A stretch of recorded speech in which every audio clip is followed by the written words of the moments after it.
I do want to talk some women's tennis, WTA side. I'm guilty of certainly overlooking Marta Kostyuk, which maybe was unfair because she was playing some great tennis coming into Madrid.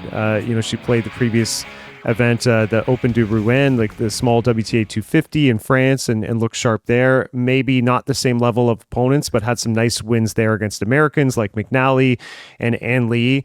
And I just thought she looked really, really sharp through the 2 weeks. I mean, quality wins, kind of stacked up one after the other. Beats Pegula early in this tournament, 1-4. Beats McNally again. Linda Noskova, who's to me a very tough player, very talented and smart.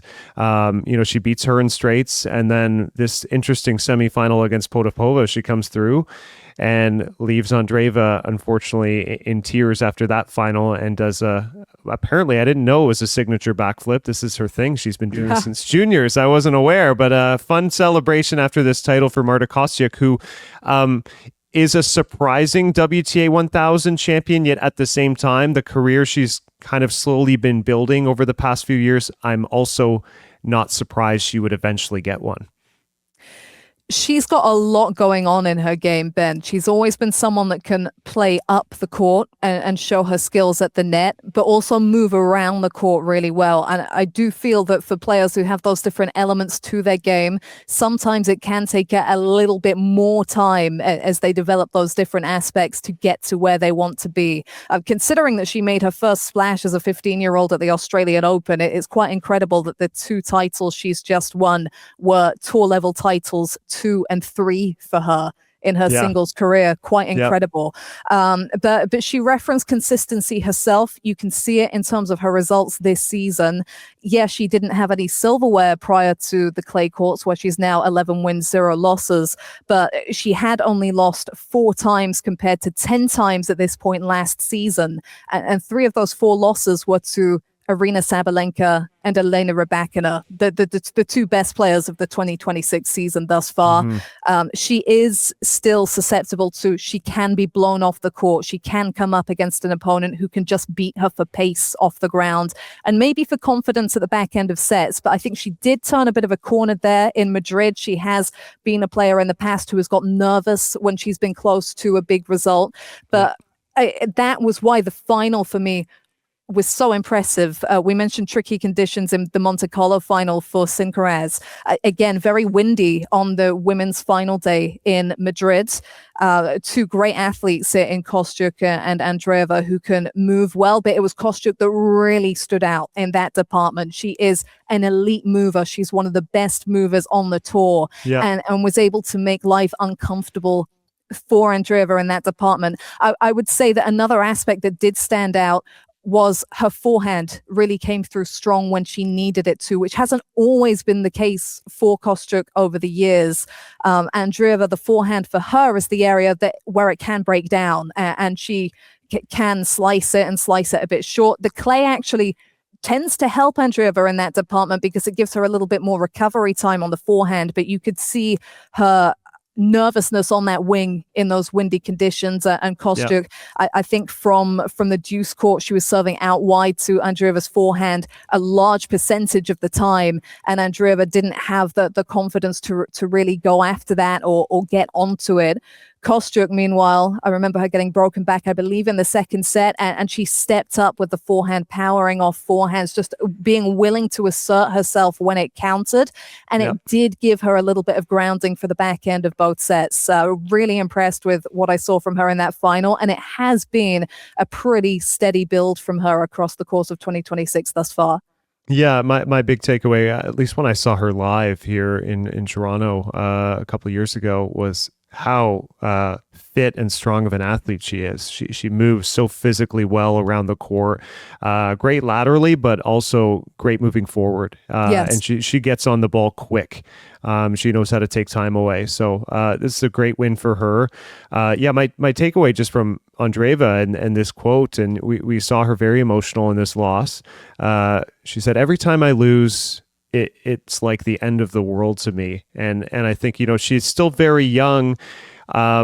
is this something that's a positive or a negative? Because she strikes me as, I think it was Roger Federer who said there's kind of these two personalities of tennis players, someone who loves to win and someone who hates to lose. And I think we know which camp Andreeva falls under. Could this be a strength for her, even if she is kind of crushed by some of these defeats, to maybe show some resiliency in the future even? I think that's a really great point, Ben, actually, because it can 100% be used in that way. It's all about her approach. On the flip side, I was encouraged that she was able to speak about that so openly and acknowledge it, that this is how she reacts. And she kind of owns that after the final. I mean, it was there for us all to see, but then she was willing to speak on it and how it's an issue. I think it's more of a problem when it rears its head actually within the match. We've seen her with tears in her eyes and frustrations during a match. Yeah. It really did stand out actually at the couple of the majors last year when she lost to Taylor Townsend at the US Open, but particularly against Loé Boisson. I still don't know if I've butchered that pronunciation. The French might come for me.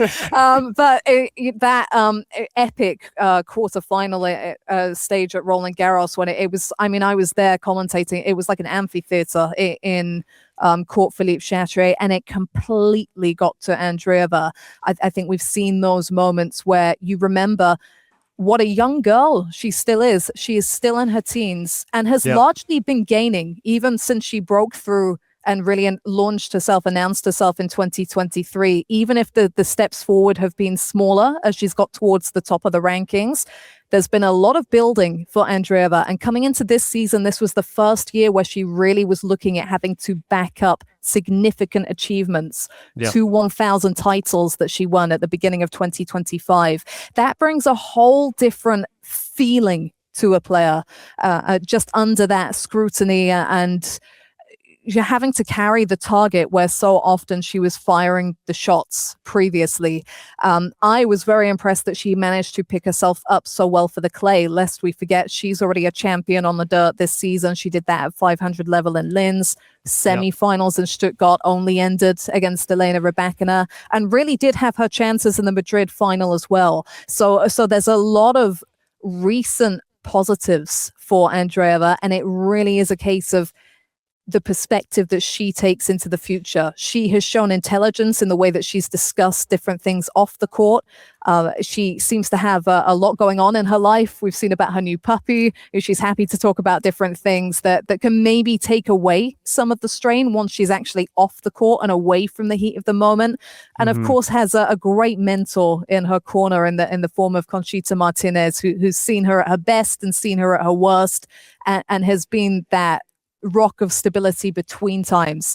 I still remember Aryna Sabalenka, dominant world number one now, but was first of all world number one in doubles and then parked the doubles coming into 2022, said, I'm just so devastated that I'm not able to handle the pressure moments on the singles court. Really transitioned attention to that. And she was really 23 before she began to become the player that we see today. Andreeva's 19, so she's got time. And I think a lot of time. She's going to figure this out, I think, with the help of those people that she's got around her. Yeah, I completely agree with you. Great points. You mentioned Aryna Sabalenka. I mean, my takeaway, first event post fantastic Sunshine Double, as we know, she won both in Indian Wells and Miami. I mean, my takeaway is it takes heroic Hailey Baptiste saving 6 match points. Was it 6 or 7? I think 6 match points. 6 match points to come through. And I felt beyond maybe one of them where Aryna Sabalenka missed an open backhand line, Baptiste just step up and took it on the other 5 and was so well deserving in how brave she was. If that's the type of performance it takes to beat an Aryna Sabalenka, I think there's nothing really too negative to take away from the first clay court event for the world number one. Oh, I'd absolutely agree. There's disappointment, of course, But there's also, it's like we were saying about Andreeva, how do you approach it? What perspective do you take? A lot of it is mindset. And Sabalenka across the board, we saw her pick herself up 3 times after brutal major defeats last season and end the year on top. She knows exactly how to come through in that department.